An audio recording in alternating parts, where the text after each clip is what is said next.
Canola oil is a commonly used type of cooking oil. It's derived from the seed of the canola plant, which North American farmers have been growing for about 30 years. The plant blooms in the summer, producing bright yellow flowers. Farmers harvest the seeds from pods, which form after those flowers die off. Canola oil is one of the healthiest cooking oils. Compared to olive, sunflower, and soybean oils, it has the lowest level of saturated fat, 7%. It also contains more healthy omega-3 fatty acids and is high in monounsaturated fat, which lowers cholesterol. When the canola seed arrives at the processing factory, it contains foreign material, mostly plant pieces. So the first step is to clean the seed in a vibrating sieve. The seeds, smaller than the openings in the sieve's mesh, fall through to a conveyor below. The foreign material remains on top. A conveyor moves it to a storage bin where it's collected for sale as cattle feed. The seeds pass by a magnet. It removes any metal that may have fallen in during the journey from field to factory.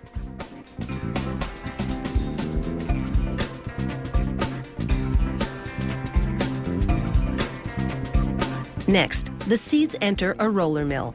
They pass between two steel rollers, which crush them into thin flakes. A conveyor then feeds the flakes into a screw press. It has a large revolving screw-shaped shaft enclosed within a slotted cage. As the shaft turns, its threads squeeze the flakes with high pressure, forcing out the oil, which then drains out through the slots. 42% of canola seed is oil. This screw press extracts nearly 3/4 of that. The remainder is still trapped in the pressed flakes, now referred to as canola cake. The cake exits the other end of the press and moves on to a second extraction. This one, a 70-minute wash with a solvent.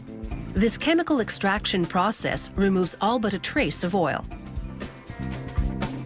The factory then grinds the cake into protein-rich meal, which it sells as animal feed. The extracted oil, stored in large tanks, now enters the refining phase.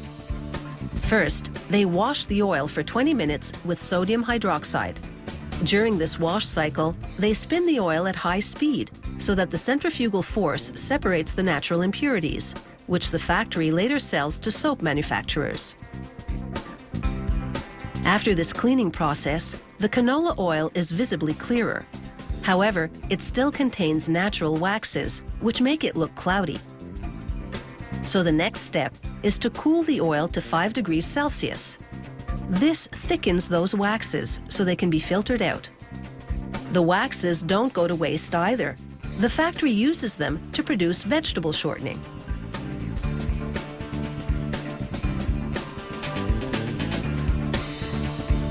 In the factory's lab, technicians recreate production on a small scale to ensure performance and quality.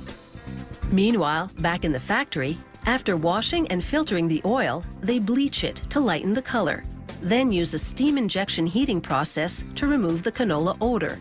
The oil is now fully refined and ready for bottling.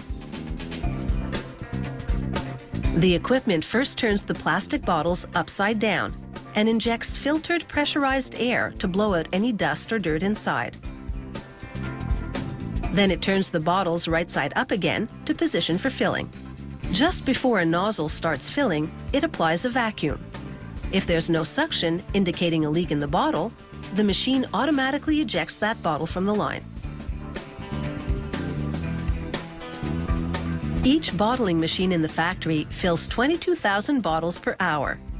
The labeling machines work at the same speed. They spread glue on the back of each label, then apply the label's edge to the bottle. The bottle spins, wrapping the rest of the label around itself. As the bottles come off the labeler, a robot separates them into groups of 12. Then it picks up and deposits each dozen in a shipping box. From field to factory to your pantry, where once opened, canola oil has a shelf life of about a year.